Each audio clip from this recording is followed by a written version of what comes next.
Hola, ¿qué tal? Déjenme confirmar que estoy grabando este asuntito. Sí. ¿Cómo están? Mi nombre es Guillermo Rivera Reyes. Soy cocinero de profesión, gestor y varias otras cositas más. Y estoy haciendo este video principalmente porque fui invitado a una conferencia, un conference de Charles Michel, del patrón de Charles Michel, hace un par de días atrás, que es lo que están viendo ustedes en lo que estoy compartiendo pantalla. Y a partir de que estaba metido dentro de un espacio, eh, dentro de otro grupo de conversaciones y cosas así, se me pegó esto, la Kindle, que es lo que les voy a leer. Eh, ah, ahí sí.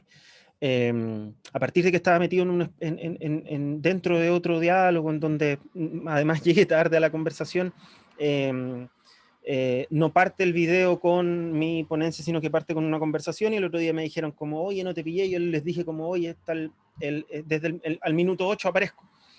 Y como lo tengo redactado, como se hizo todo este esfuerzo, pensé en hacer un videito nuevo que permitiera un repaso.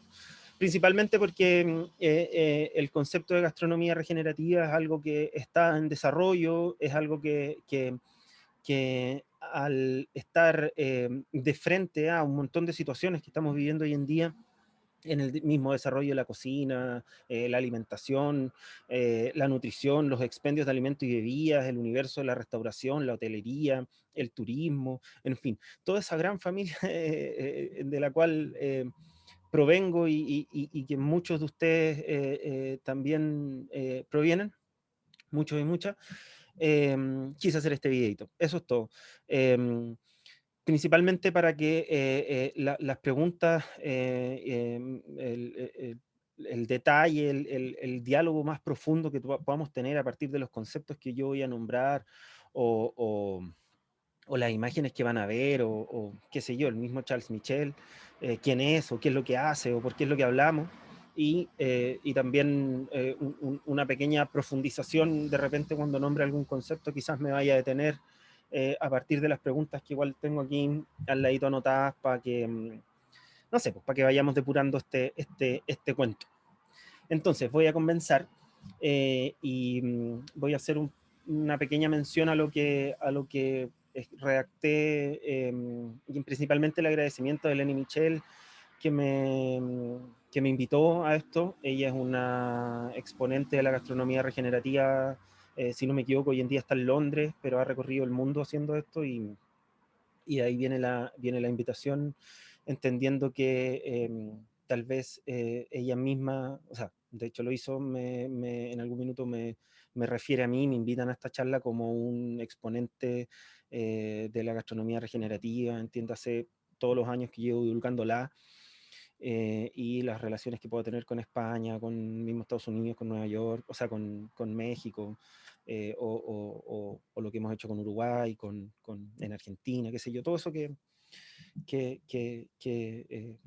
no sé cómo definirlo, que se puede googlear de lo que se ha ido construyendo durante todos estos años, eh, generando desde la gastronomía regenerativa algún tipo de respuesta principalmente yo lo defino como un tipo de respuesta a la incertidumbre y a lo que eso se genera, que es algo bien, tal vez, medio valiente. Entonces, partí agradeciéndole al grupo selecto porque era gente muy pensadora. Entonces digo, quiero agradecer la invitación a este grupo tan selecto de pensadores de un mejor nicho ecológico para todos, todas y todes. Y ahí hago el punto en el todes para articular todo el relato después de lo que significa el lenguaje asociado a la gastronomía regenerativa y a los conceptos.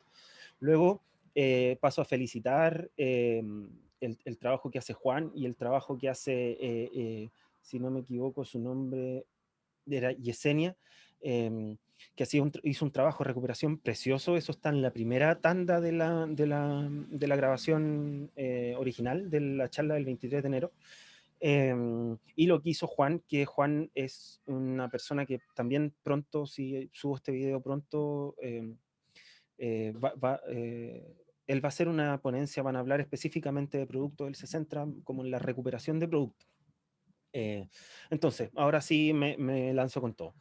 Antes de comenzar, me falta una persona, perdón, que es Vero, que ella está en Glasgow, si no me equivoco, que fue la coordinadora de nuestra sala. ella fue la coordinadora de nuestra sala principalmente porque ella era vasca originalmente, entonces habla bien español.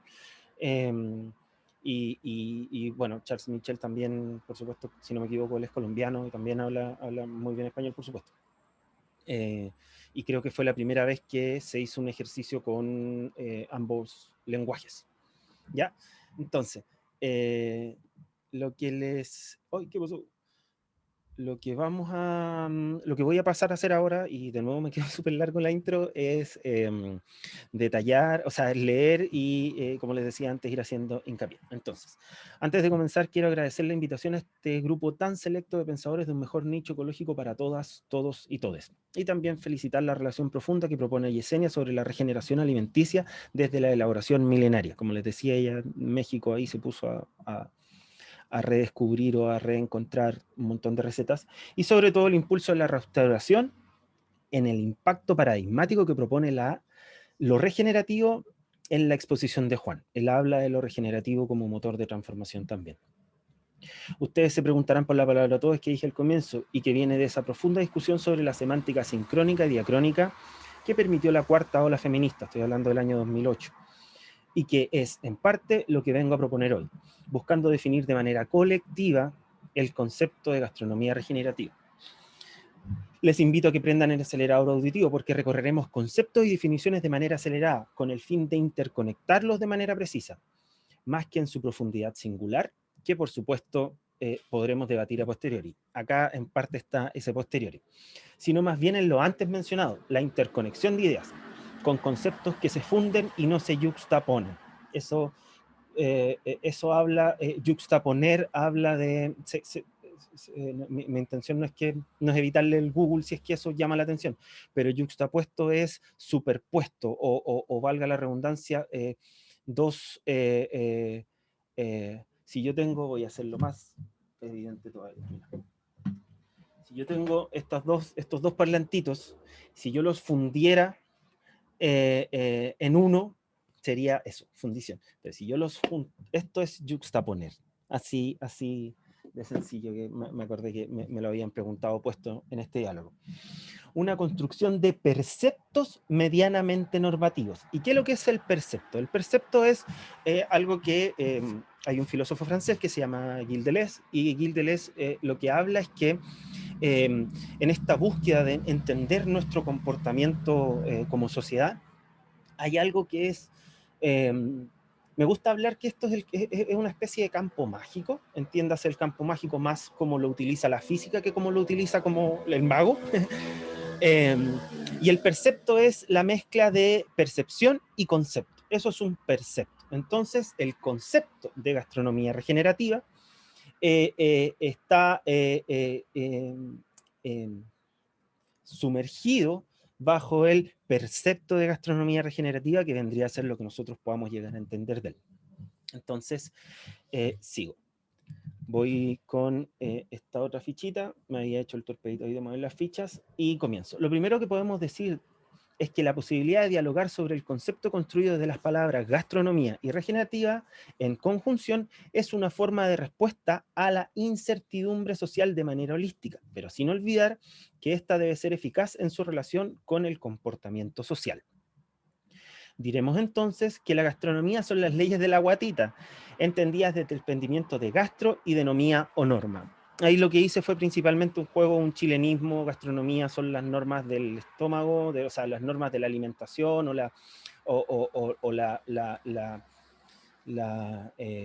el posicionamiento de un concepto para hablar de manera integral de la gastronomía, para no ser tan específico. Y lo que yo hablo aquí es utilizar el chilenismo de la guatita, la zona estomacal, en el ejercicio.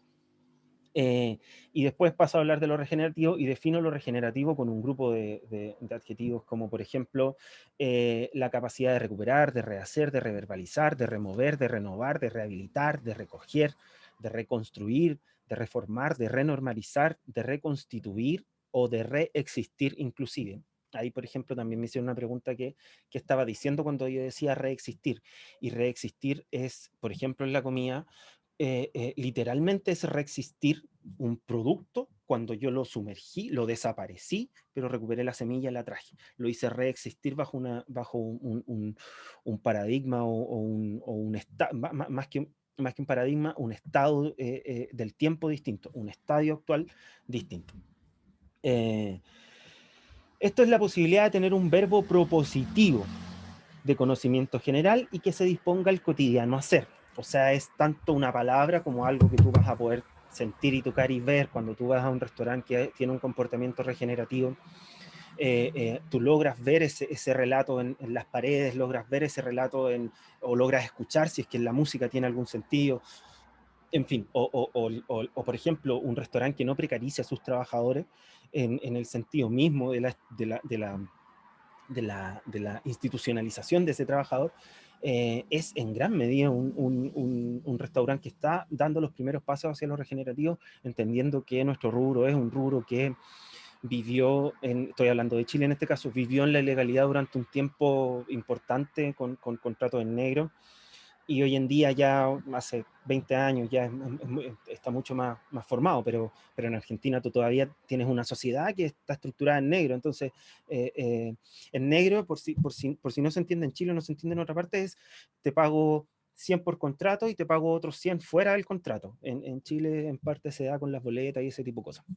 De eso más o menos hablo en esta pasada, al hablar de que no solo es un pasivo intelectual. Yo no solo estoy hablando esto por hablarlo, esto se puede llevar a la práctica, por supuesto, se lleva a la práctica en un montón de partes y, y, y, y por eso el meeting que nos reunió, para hablar de esto. Ustedes se preguntarán quizás, ¿desde cuándo es que se utiliza o dispone bajo estas habilidades y saber hacer gastronómico el concepto de lo regenerativo? Y la verdad, como en la historia de la humanidad, poner un hito en la primera mecha es un recorrido largo e incierto, que solo de vez en cuando trae resultados. Pero mientras esto no te inmovilice, seguiremos creciendo o sumando historias, como dice Richard Feynman. Ahí me tiro una pequeña patita de lo que significa esta nueva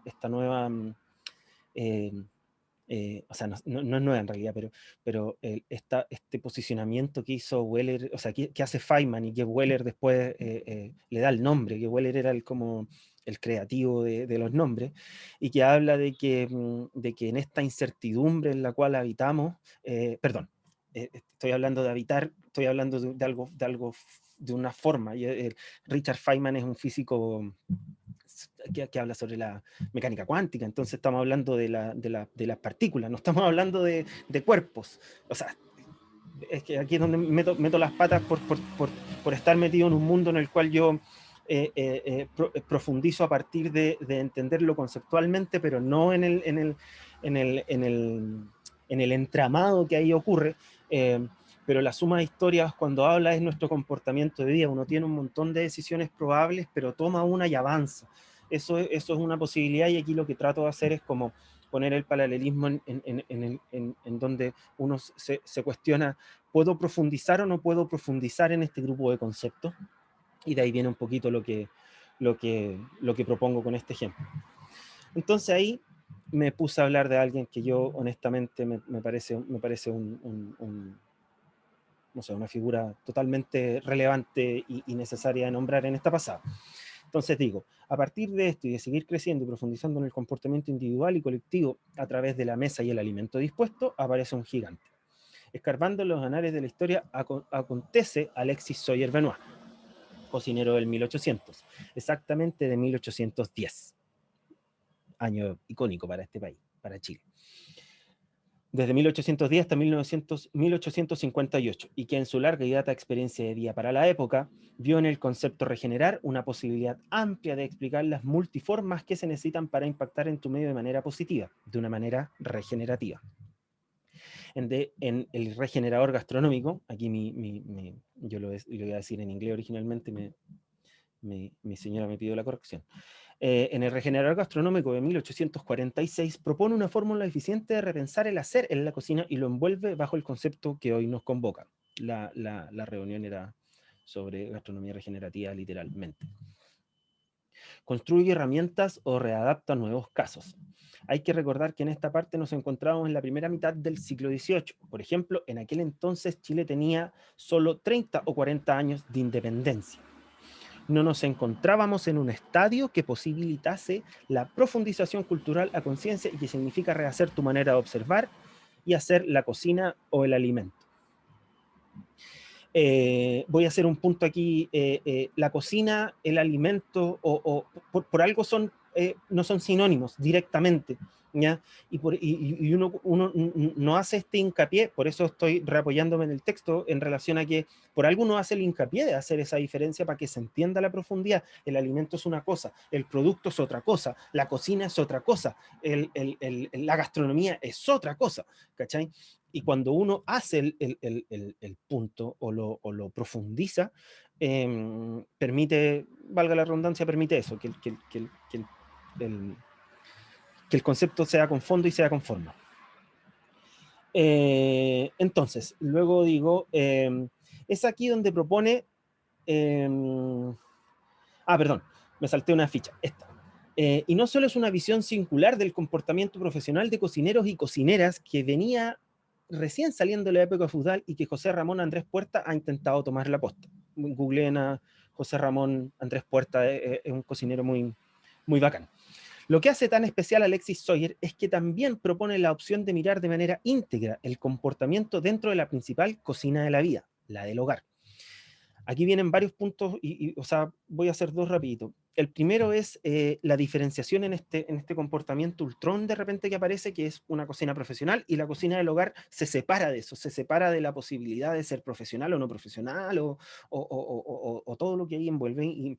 Y honestamente, la separación entre la cocina del hogar y la cocina del hotel es un poco vacía a la hora de buscar hablar o discutir de comportamientos sociales. Estamos hablando de un concepto para estar dispuesto a la sociedad y ser utilizado de manera positiva.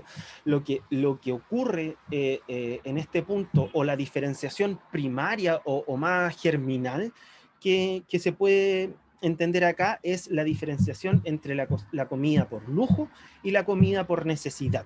Y ahí vienen esas dos diferenciaciones que no me cabe duda que gastrónomos o gastrónomas van a entender con claridad. Y entiéndase, uno come por... hoy en día en las sociedades occidentales, por supuesto que hay capas sociales que aún pasan hambre, pero en gran medida hoy en día uno no come por hambre, come por apetito. Y ahí hay una pequeña diferenciación. Uno come al desayuno, al almuerzo y a la once por necesidad. Come a deshora por lujo, o voy a un restaurante por lujo, no voy a un restaurante por necesidad, a no ser que esté encajada en las horas que antes le había mencionado. Entonces, me pongo a hablar de The Modern Housewife. Es aquí donde propone ver la cocina del hogar como un motor de cambio. En The Modern Housewife de 1851 propone casi 1000 recetas que el mismísimo Alexis Soyer define como juiciosas, y que, en un título con bastante poca conciencia de género, propone optimizar desde el tiempo humano hasta la dimensión global de la trazabilidad alimentaria. Como verán en este recorrido sagas, esta es una exposición que hice en 15 minutos, como verán en este recorrido sagas, Alexis Soyer es quien pone la primera piedra en el pensamiento de lo regenerativo, directamente sobre la comida y casi todo lo que ésta envuelve. Pero como siempre hay un pero, y aquí le metí drama al asunto, que era el fin último de la presentación también. Pero como siempre hay un pero. Este viaje no podía ser tan idílico, y si la evolución de los últimos 200 años hubiese sido con información regenerativa, otro gallo cantaría. Porque es durante esta misma época, la primera revolución industrial, donde el espectro rentista comienza a aparecer en el alimento y nos empuja a una especie de oscurantismo. Es el lugar donde el intelecto queda subsumido a la posibilidad de un pensamiento crítico que influya y sea vinculante. Me detengo acá.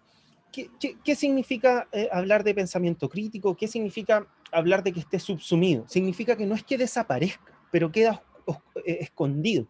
De ahí, y esto no solo lo hice para la charla, he utilizado el concepto de oscurantismo para hablar de la alimentación hace 10 años atrás, porque en el oscurantismo o en toda esta época, yo no sé si ustedes se acuerdan, pero hubo mucho arte, hubo mucho, un despertar ahí muy interesante, pero no fue público, estábamos depre. Entonces acá lo que digo es que el intelecto que permite un pensamiento crítico existe, está presente, pero no es vinculante, está subsumido, está escondido, está ahí abajo en el fondo, y lo que nos interesa ahora es otra cosa, como por ejemplo el espectro rentista, que es lo que dije más arriba. Es así como en la primera mitad del siglo XX posicionamos aceleradamente el alimento como un commodity blando para ser más precisos, ubicándolo igual como si este fuese el cobre o el petróleo. Y esto nos alejó de una manera brutal, con una velocidad brutal, de la preocupación global sobre la calidad de los alimentos. Más bien nos importó su durabilidad. Nos importó de sobremanera que llegara de un punto A a un punto B, sin importar qué tantos conservantes debía tener o qué tanta distancia habitaba entre ambos. Ahí no es necesario hacer más hincapié en algo que ya conocemos y que tiene que ver con esta desorientación que hubo de creer que un pedazo de palo era lo mismo que un kilo de arroz. Y ahí hubo un desentender la alimentación situada, desentender lo que comento más arriba, el nicho ecológico, en fin, desentender un montón de cosas que fueron alterando la alimentación de manera brutal. Entonces, permitámonos entonces repensar conceptualmente nuestro comportamiento y que este transforme nuestro lenguaje en uno más acorde al siglo XXI. Siglo XXI. Eso también me lo dijeron, que siglo siempre me suena como ciclo. Ya me lo habían dicho muchos años antes. Tengo ahí un problema. Pero calma, no nos vayamos del siglo XX aún. En 1997 ocurre un hito imposible de no considerar. Es el informe McGraw-Hill, como un hito de inflexión de lo que entendemos por alimentación saludable. ¿Qué significa esto? Otra vez vuelvo a hacer el hincapié. Pueden buscar este documento, pueden googlear de qué se trató, todos estos conceptos que esta persona con otro más propusieron, y que finalmente fue un acelerador de este comportamiento en el cual nos dejó de importar la comida, porque la pusimos a competir con el tiempo, la pusimos a competir con cosas con las cuales no debía competir. Y eso es algo, no voy a hablar de Bull Chun Han ni nada de eso, pero eso es algo que mucha gente ha teorizado para otras realidades, pero por muchísimo tiempo. Entonces, aquí se expresa de manera brutal la noción de alimentación que recorrió finales del siglo XX. Es que me acordé que ahí se me lenguó la traba en esa pasada, y dije y ahí después dije lo otro. Entonces sigo. Aparece la tan vapuleada pirámide alimenticia tradicional, y que quizás nos tiene en esta sindemia que, como bien define la FAO, es la conjunción de obesidad, desnutrición y cambio climático. ¿Qué es lo que ocurre aquí? En lo que planteo, y es algo que es un discurso que créanme, si son más jóvenes y están estudiando cocina o cosas relacionadas con el alimento, y sin ánimo de victimizarme, tener opinión sobre la comida es complejo, especialmente si trabajas en ella, porque te cuesta muchos puestos de trabajo. Cuando tú te enfrentas a una empresa como, voy a inventar, PF, y te dice que ellos cambiaron todas sus luces LED y que por eso ahora son regenerativos, o sea, el concepto regenerativo ni siquiera se acerca a ellos. Se acerca a PF y viene y te dice que son sustentables porque pusieron todas sus luces LED, tú ahí te ves enfrentado a este comportamiento paradigmático que tiene que ver con el marketing, que tiene que ver con cómo yo utilizo el lenguaje para, como fin último, vender más, y no como el fin último de movilizar, de modificar paradigmáticamente el comportamiento. Y termina siendo greenwashing, y ese concepto lo hemos escuchado cientos de veces, cientos de miles de veces. Ahora, y ahí hago el punto, ¿qué respuesta tenemos para todo este caos, o todo no es caos, todo este comportamiento entrópico que permite todos estos puntos grandes que había nombrado antes?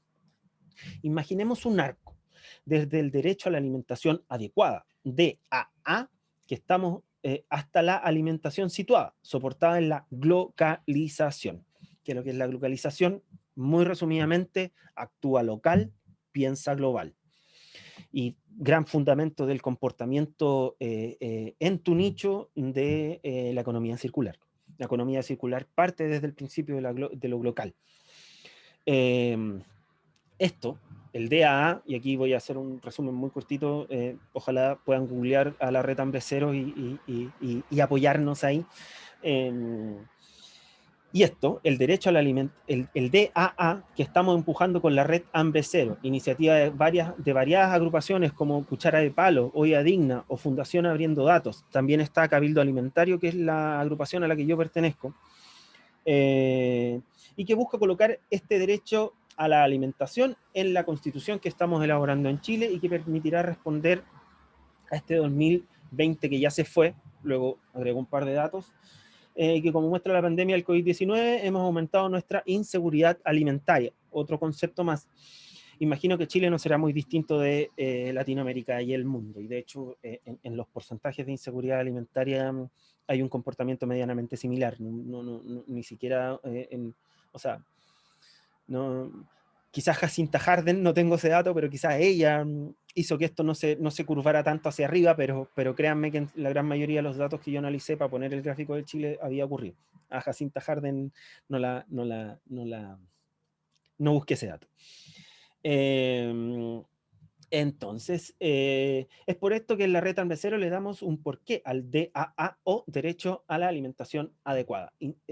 Ojo con todo el hincapié que hago en DAA, porque especialmente la gente que esté escuchando esto desde Chile tiene mucha, es un piso bien importante entenderlo conceptualmente para que después cuando lo escuchemos sepamos de qué se está hablando o sepamos desde lo que se deviene de la discusión de derechos, qué es o qué cosas podemos hacer o desde dónde podemos nosotros vincularnos con el concepto de derecho, especialmente en países como Chile o en países como voy a caricaturizar, Corea del Sur, Chile, los gringos, Estados Unidos, que son países que han vivido este auge capitalista, pero eso ha enajenado mucho a la gente de su propio cuerpo, ha enajenado a la gente de su propio entorno. Y es ahí donde viene la corrección. Nadie está diciendo que no hayamos avanzado, que no podríamos estar hablando de que vivimos en la era digital si no hubiese sido por el capitalismo. Y negar eso es un error de frentón, es una negación de realidad. Entonces, sigo. El derecho a la alimentación es lo que planteo aquí, luego me mando un resumen, recapitulo y digo, vimos la posibilidad de un inicio germinal en Alexis Soyer, hablando del concepto de la gastronomía regenerativa, o sea, de lo regenerativo puesto en la alimentación, y nos sumergimos en la primera revolución industrial, gran parte de la segunda, para luego marcar un hito en la influencia de la pirámide alimenticia a fines del siglo XX, como un acelerador del estado actual sindémico. Estado actual sindémico, lo que habíamos hablado de la FAO antes. Y finalmente, en una respuesta organizada de cómo prepararnos para el siglo XXI, desde la institucionalidad, entiéndase el Estado, la sociedad civil organizada, los derechos, una constitución. Pero este no es el fin último de esta presentación. Recordemos, esta es una presentación conceptual, por eso he hecho tanto hincapié en los conceptos. En la genial exposición de Verónica, aquí les voy a hacer un disclosure, Verónica, pueden encontrarlo porque está en YouTube, en el canal de Verónica. Lo que hace ella es pone un gráfico en donde pone lo regenerativo arriba y lo sustentable abajo para explicar cómo es este comportamiento y por qué es tan importante que empecemos a hablar de lo regenerativo incluso sin que antes hayamos llegado a lo sustentable. Y eso no es tirar el tejo pasado, pasarse a 25 pueblos de la opinión, es de alguna manera hacer pie, hacer tierra de que la corrección debe ser mucho más acelerada. No está alcanzando. Es más, estamos en Chile, estamos entrando a las puertas o sea, tomando la puerta de salida de la pandemia. Estamos saliendo de la pandemia a partir de que llegaron las vacunas, que nos va a tomar 6, 7 meses más. Pero esta misma salida de la pandemia te hace analizar los datos y darte cuenta que por mucho que hayamos estado encerrados mucho tiempo, el comportamiento, si bien las emisiones bajaron y varios indicadores que tienen que ver principalmente, qué sé yo, la polución que genera el tráfico, el movimiento de personas, si bien eso bajó, escuché este dato hoy día, igual murieron, no me acuerdo, 8 millones de personas solo por el problema de la contaminación ambiental. Estoy hablando de cifras a nivel mundial, eso es cercano al 20% de la cantidad de personas, por las razones de muerte. Entiéndase que el otro 50% es la alimentación en sí mismo, el comportamiento de la alimentación, las enfermedades cardíacas, los accidentes cerebrovasculares, en fin, todo eso. Entonces, por eso hago el punto en que lo del Avero igual fue bien interesante, es un gráfico que te permite entender la distancia que hay entre sustentable y regenerativo, te permite, hace mucho más evidente el greenwashing de la industria, que yo insisto, no está mal que Coca-Cola tome las botellas retornables y las haga sillas, las haga mesas. Pero evidentemente a ese volumen de industria se le debe exigir muchísimo más, pero muchísimo más, o sea, 10 veces más de lo que se le está exigiendo ahora.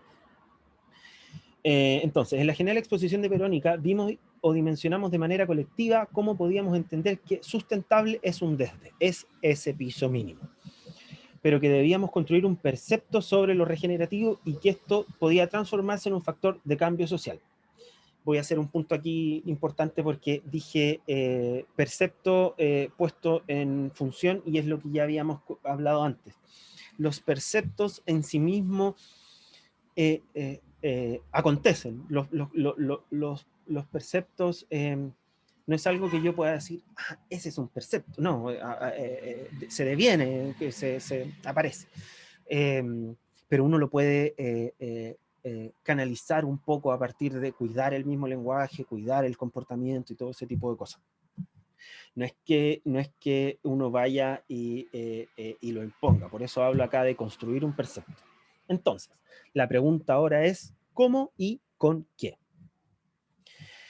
Ya en el 2015, la revista Vía Orgánica habla del cambio de paradigma sobre la progresión, privilegios mediante, de lo sustentable a lo regenerativo, todo lo que les resumí anteriormente en 2 palabritas. Y cómo se comienzan a apalancar y fundir las distintas interdisciplinas. Hace solo 20 años se consolida el pensamiento sobre la economía circular, devenida del concepto de economía regenerativa, siendo Ellen MacArthur y su fundación una de las principales impulsoras del concepto de economía circular y la transformación de empresas de economía lineal en empresas V. Se profundizan todas las dimensiones del impacto cuando se habla de economía, puntualizando en que no hay una sobre otra en la eterna lucha del urgente versus lo importante. Y aquí voy a hacer un punto y después vuelvo a pasar esto mismo, pero si ustedes se fijan en lo que yo les estoy mostrando ahora, dice igualdad de género, dice consumo responsable. A lo que voy con esto es que, y por algo hago hincapié en la cuarta ola feminista y todo lo que eso significó, cómo nos amarrió a pensar algo diferente, como diría Mirko Macari, insistentemente a pensar afuera de la caja, más allá que yo no comparto mucho de la intensidad de Macari o de las fantasías argumentativas que de repente se tira, pero es verdad que la posibilidad de pensar afuera de la caja nos hizo darnos cuenta de que había una injusticia brutal en el comportamiento para hombres y para mujeres. Estoy hablando del comportamiento institucional, el comportamiento de sociedades organizadas, no estoy hablando de un imbécil zafado que viola, del criminal delincuente que viola gente. No estoy hablando de eso, estoy hablando de gente sensata, organizada, pero que entendía totalmente normal que una mujer por el mismo trabajo ganara un 50% menos que el hombre. De eso estoy hablando aquí. Entonces, se profundizan, voy a retomar, se profundizan todas las dimensiones del impacto cuando se habla de economía, puntualizando en que no hay una sobre otra en la eterna lucha de lo urgente sobre lo importante. Una mirada holística es una construcción en su justa medida de las luchas antes mencionadas. ¿Y dónde aprendimos esto? O más bien, ¿dónde observamos, aplicamos método y practicamos esto? Y aquí ya el salto es en el diálogo o en esta fusión a la que a mí me invitaron a hablar de esto, yo puse puras fotos de la permacultura como también para picar en el bichito de lo que venía después, porque la permacultura enseñó muchísimo. Eh, y aquí también me arranco con una opinión. La permacultura hoy en día nos tiene rodeados de chamanes o de astrólogos, astrólogas que te andan diciendo que para dónde creció la lechuga te va a decir cómo viene el futuro. O sea, estamos así como está esta gente que te lee el barrito del café. Insisto, no tengo nada en contra de ellos, pero son caminos separados. Hay gente que en cualquier minuto te va a empezar a leer el barro de la huerta, ¿cachai? Y la idea es que eso no pase, la idea es que o si pasa, que pasen en espectros menores de personas o en capas sociales que decidieron tomar esa opción, y no capas sociales que se les impuso este pensamiento. No, insisto en el punto, la permacultura es maravillosa, la permacultura nos permitió un despertar. Que haya devenido en otras cosas, problema de la permacultura, o sea, problema de la gente que tomó esto y lo quiso hacer, no sé, quiso pasar de sembrar la lechuga a leerte las runas, ¿cachai? Y eso no tenía mucho sentido, dejaron de observar en ese mundo, y ahí es importante hacer la diferencia porque principios fundantes de la agricultura regenerativa es la observación. Entonces, imagino que la respuesta para todos, todas y todes acá es ineludible, la agricultura regenerativa. Pero a ver, y vuelvo a poner ahí un poquito de tensión. Esta presentación no busca una explicación absoluta de una realidad regenerativa que sea asentada y de uso generalizado. ¿Qué tan grandilocuente podría sonar eso? Ya, voy a hacer hincapié por qué puse tantas fotos de tecnología puestas sobre el alimento, y es porque todos estos chamanes, todos estos permacultura, quiero sonar despectivo, estos permacultura que después de la permacultura te leen el tarot, no ven o no han teorizado, o tal vez a mí me falta conocimiento porque quizás lo hay, pero yo no he llegado a él, en que la permacultura se transforma en una respuesta para lo que estamos viviendo. O sea, si van a ser 4 hippies comiendo papas, muy bien, pero 4 hippies comiendo papas no va a resolver la hambruna que hay en Brasil, la hambruna que hay en China, la hambruna que hay en India. No, eso no va a pasar. Ahora, la agricultura regenerativa, sí. Y aquí sigo dando. Voy a retomar. Esta presentación no busca una explicación absoluta de una realidad regenerativa y que sea asentada y de uso regenerativo, de uso generalizado, perdón. ¿Qué tan grandilocuente podría sonar eso? Porque esta ponencia busca poner en posición de fricción la sustentabilidad y el privilegio que progresan de ella. En la sociología, en varios mundos de teorización se habla de fricción cuando, ¿se acuerdan que yo al principio hablaba de yuxtapuestos, fundidos, esas diferenciaciones? Bueno, cuando hablamos de... ay, se me perdió la hoja, perdón. Cuando hablamos de poner en posición de fricción la sustentabilidad y el privilegio, es porque de esa fricción aparece lo regenerativo. Si, aquí no se está inventando la rueda, ojo con eso. Entonces, porque en esta ponencia no busca poner en... Perdón, retomo bien. Porque esta ponencia busca poner en posición de fricción la sustentabilidad y el privilegio que progresan de ella. Progresan. Y esto es posible bajo conceptos antes mencionados, como la alimentación situada. La alimentación situada basada en el principio de la localización, ya lo hemos conversado, y después hago un ejemplo, como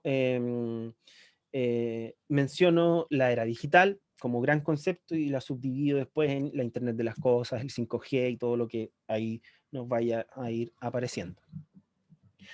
Pregunto entonces, ¿es lo mismo pensar la alimentación para un país como Chile, que cuenta con aproximadamente 19 millones de personas, a un país como Brasil, que supera los 200 millones de personas? Y la respuesta claramente es no.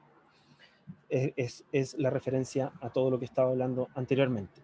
Y esto se transforma automáticamente en un privilegio, porque pensar la alimentación adecuada, pensar la alimentación de manera localizada, es situarse en la realidad de cada entorno. Es en ese nicho ecológico que define el biólogo, escritor y filósofo chileno Humberto Maturana, Premio Nacional de Ciencias 1994, y que mencioné al inicio de esta presentación, donde podemos desenvolvernos. Es por esto que no podemos negar que la era digital puesta sobre la agricultura regenerativa, así como transformó la economía regenerativa en economía circular, debiese permitir a la agricultura regenerativa ser una respuesta para la sindemia propuesta por la FAO, y que hace solo unos días el chef Rodrigo Pacheco volvió a hacer hincapié en una mirada global para luego hacer hincapié en una mirada singular. La gastronomía regenerativa envuelve todo. Pero no niega que el volumen o la cantidad de variantes necesitan acumularse, o sea, observarse de manera holística para después eh, eh, eh, resolverse de manera singular. Eh, entonces es aquí donde sugiero, y aquí viene un poquito el por qué me invitan y qué sé yo, todas esas cuestiones. Es lo regenerativo la respuesta a la incertidumbre alimentaria del siglo XX, y la respuesta ahora sí que sí es sí. Todas esas cosas como ahora sí que sí, la guatita y todo eso es porque me divierte de repente conceptualmente los chilenismos, ahora sí que sí, o lo redundante para hacer un punto minúsculo. ¿Es lo regenerativo la respuesta a la incertidumbre alimentaria del siglo XXI? Y la respuesta, ahora sí que sí, es sí. Lo regenerativo se presenta como una respuesta, más bien como un verbo propositivo, para afrontar el saber hacer, tanto gastronómico, comercial y operacional, como en el seno de lo individual, y que Alexis Soyer observó hace 200 años. Desde el regenerador gastronómico hasta The Modern Housewife, hay un paso gigante desde la cocina del hotel, la cocina del restaurante, a la cocina de la casa. Y eso es importante en este punto. Ahora veamos ejemplos de lo regenerativo, y aquí, más allá del autobombo, lo que se busca es mostrar ejemplos, valga la redundancia, y que son tangibles, que son empíricos, que era lo que yo le decía antes en relación a que la gastronomía regenerativa no solo tiene que ser un pasivo, tiene que ser un gasto intelectual. No puedes quedar como un pasivo intelectual. Tiene que terminar predisponiendo al espectro gastronómico a dar respuestas. No porque estés en el lujo te va a quedar ahí. Tenés que ser ejemplificador.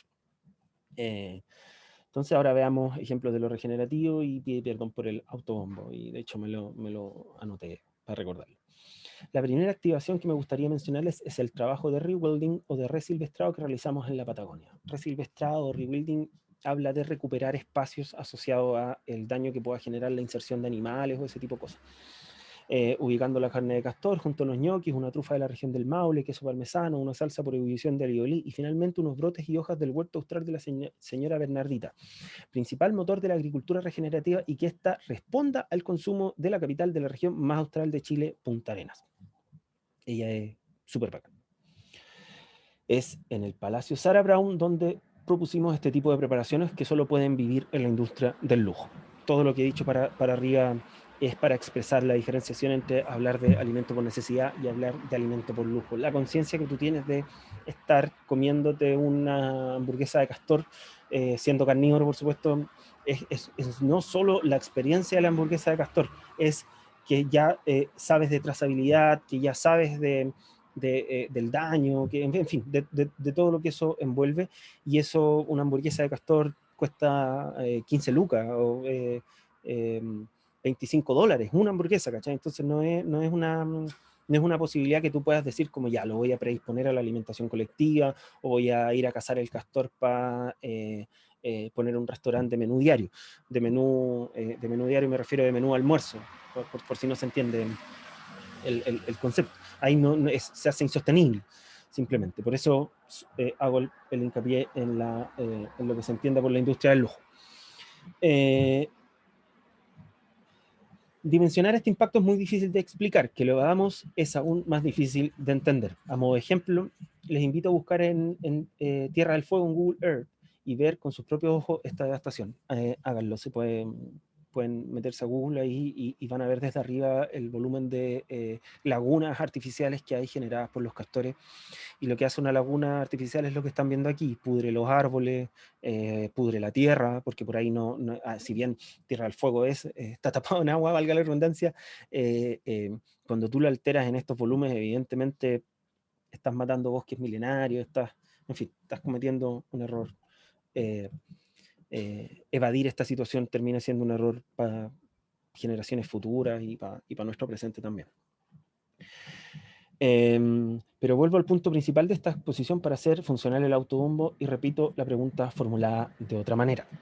¿Es el lenguaje una puerta de entrada a lo regenerativo?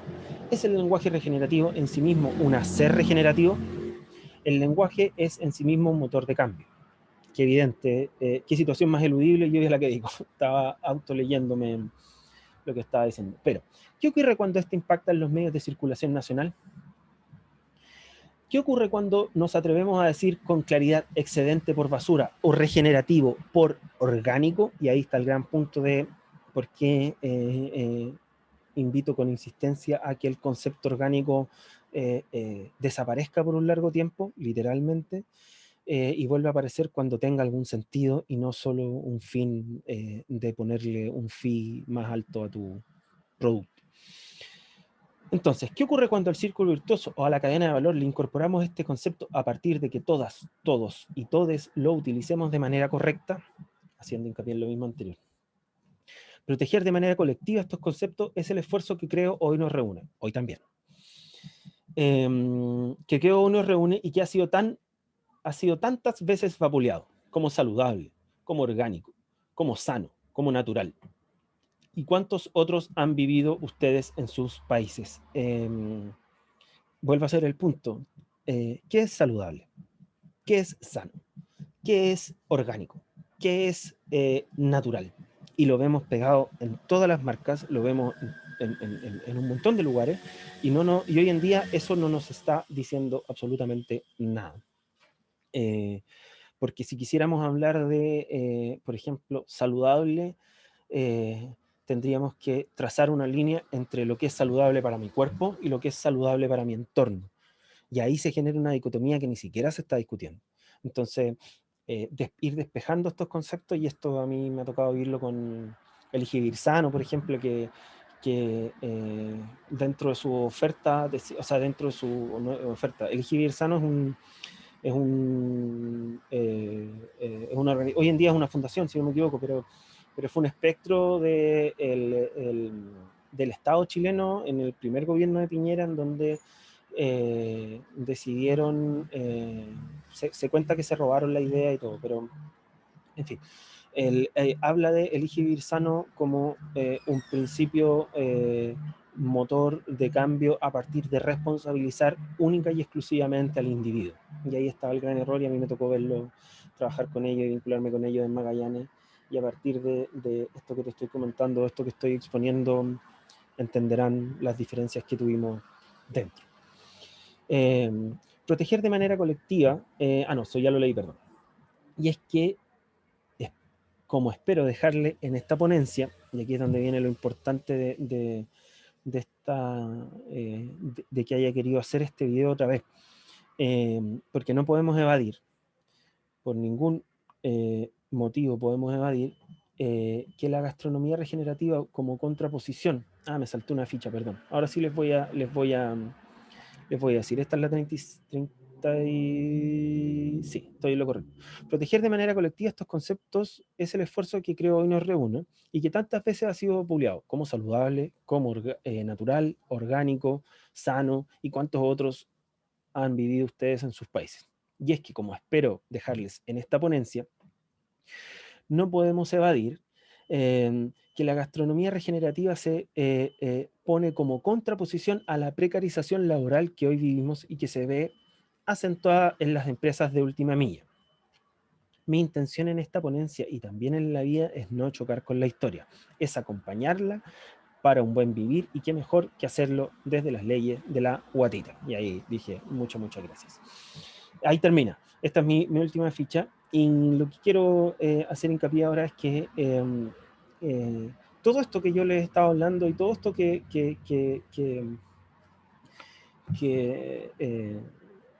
relato en esta pasada no es información inerte, no es algo que uno saca por gusto o que a mí después me permita, como no sé si se acuerdan, pero el otro día estaba recuerdo una charla TED en donde un cocinero peruano hacía hincapié que en el Mixtura le tocó recibir a un tipo que era divulgador de lo sustentable, y que el tipo se pegó un viaje, voy a inventar, Inglaterra en Lima, y al llegar le pidió que por favor fueran a buscar, lo iba a invitar a un restaurante y que por favor fueran a buscar la comida que iban a comer, porque él necesitaba equilibrar su huella de carbono. Eh, una cosa es que uno conviva de los ejemplos intangibles como ese, que si bien es súper interesante porque te permite un diálogo, es, valga la redundancia, inútil. Eh, porque no es un factor de cambio, a no ser que esa persona se termine, qué sé yo, transformando en un youtuber. No hay una profundidad que uno pueda tomar ahí y llevarla como agente de cambio hacia algún lugar más allá del discurso o del relato. Y es por eso que finalmente lo que yo planteo o lo que busqué hacer en esta ponencia eh, era que todo esto que, lo digo anteriormente, parece un pasivo intelectual, se puede llevar a la práctica. Y que cuando uno está interesado efectivamente en transformarse en un consumidor crítico, entendiendo que esa es la gran herramienta del siglo XXI, valga la redundancia, el pensamiento crítico, que es supuestamente, no sé si ubican la Fundación Cotec en España o algunas otras personas que dicen que el pensamiento crítico es el motor que nos permite entrar en la era de la humanidad, que es la era que viene después de la era digital, que es la que estamos viviendo ahora. Ese motor, el pensamiento crítico, llevado a la comida, transformado en un pensador, en un consumidor crítico, te va a permitir informarte sobre, por ejemplo, trazabilidad alimentaria. Saber que lo saludable, lo sano va a estar muy relacionado con qué tan cerca venga esa comida.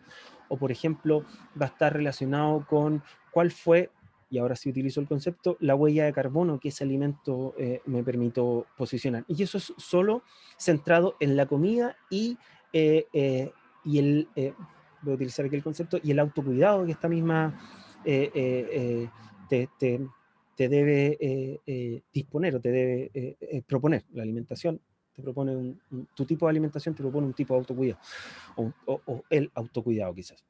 Y eso es solo en el individuo. Cuando uno va a lo que está ocurriendo con las empresas de última milla, cuando uno ve que a los Rappi los atropellan y eso no sale en las noticias, cuando uno ve que andan llenos de motores mosquito modificados, entendiendo todo lo que eso contamina, no solo auditivamente, sino que también la polución que hablábamos antes, cuando uno mira para el lado, y a mí que me toca vivir en la capital de Chile, que tiene grandes volúmenes de migración, y esa migración está directamente llegando a responder a las empresas de última milla, Corner Shop, eh, Rappi, Pedidos Ya, en general todo lo que viene de Delivery Hero, eh, no nos puede, la gastronomía regenerativa en una posición holística no puede evadir esa realidad, porque está ocurriendo y se está acentuando.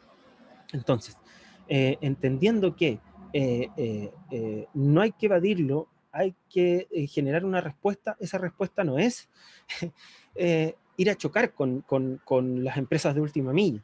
La respuesta no es ir por ejemplo, no comprar más en empresas de última milla. Eso no es una respuesta real. Es como el ejemplo que les ponía antes de este tipo que viaja y que pide ir a recoger las habas para equilibrar su huella de carbono. Esos hipismos no son inútiles. Eh, pero si nosotros, transformados o en vías de un consumidor crítico, vamos a entender que si Uber, por ejemplo, que es la imagen que yo les estoy poniendo, no deja de precarizar estructuralmente, es una empresa que tiene vida corta.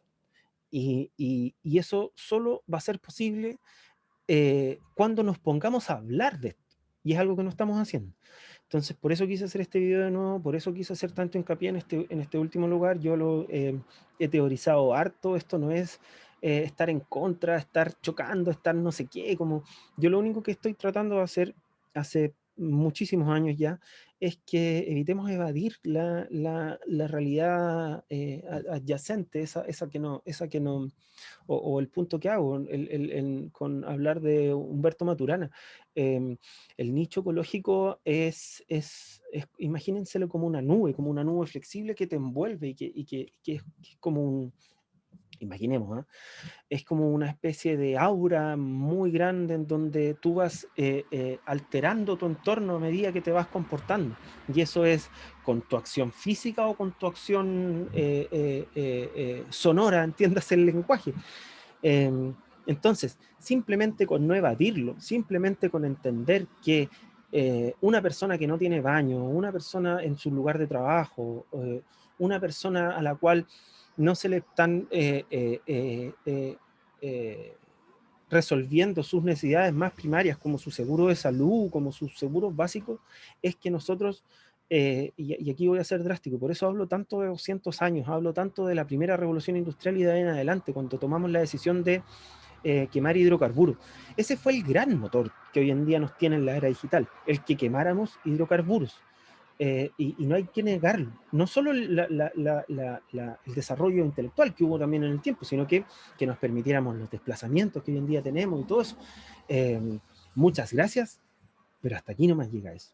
¿Cachai? Muchas gracias por ser un acelerador como pasaría en Chile. Muchas gracias a la concertación por permitirnos este avance en el país, pero ya no más. Ese crecimiento, o como diría Ricardo Lagos, el crecimiento y el resto es música, ese paradigma, eh, eh, y quizás la pandemia, quizás el 18 de octubre chileno, quizás la primavera, como se dijo en el momento, estas primaveras árabes, o sea, estas primaveras, estas como despertares de la sociedad, están directamente conectados con eso, están directamente conectados con que este crecimiento acelerado, que, insisto, yo lo agradezco mucho, históricamente y actual y como tangiblemente, eh, tiene que tener cambios radicales en la etapa en la que estamos viviendo, porque si no, simplemente no alcanzan.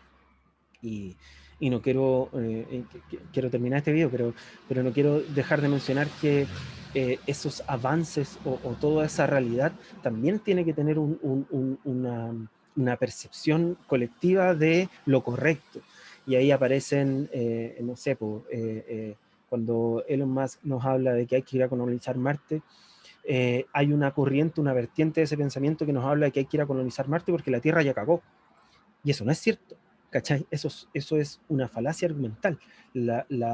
Si algo nos enseñó la agricultura regenerativa, y aquí aparecen los Amish en Estados Unidos con todo el desarrollo de la tierra, ellos comprobaron empíricamente que la tierra se recupera en un grupo de años, que son, no recuerdo bien el dato, pero ponte tú que sean 36 años, 35 años. 35 años no es absolutamente nada, nada de nada. O sea, si decidiéramos, voy a caricaturizar, orquestadamente detener el volumen de polución y entrar en una corriente regenerativa, podríamos estar hablando que de aquí a 50 años nuestro planeta va a ser otro. Y eso es en gran medida a nuestro esfuerzo personal, nuestro esfuerzo en nuestro nicho ecológico, eso vincula al resto de las personas, pero por sobre todas las cosas, la capacidad maravillosa que tiene la Tierra de recuperarse. Y eso es algo que es inherente a nosotros, es tener conciencia de esa velocidad y responder a ella dándole su tiempo, dándole su respiro, dándole todo eso que nos enseñó que nos enseña la naturaleza de que un árbol da eh, 1 millón de flores para dar 100 frutos y que de esos 100 frutos 20 frutos o 10 frutos sean comestibles, o sean digeribles, nutricionales. Eh, eso es una señal de que la maximización del recurso no es algo que vaya de la mano con cómo tenemos que enfrentar el siglo XXI sin cuestionarnos qué es el recurso o cómo se genera ese recurso. Eso. Muchas gracias. Este video va a estar colgadito en YouTube para que lo puedan ver después. No se olviden de seguirme en mis redes sociales, @GMO Rivera Reyes, en Twitter, Instagram. Y nada, pues espero que este material les sirva. Espero que... Muchísimas gracias por las preguntas que hicieron. Eso me motivó caleta a pegarle una repasada para que no se perdiera tampoco el texto hecho. Y las preguntas que de aquí en adelante surjan a partir de la publicación de este video son todas bienvenidas. Mi correo es hola@guillermoriverareyes.com y los espero ahí.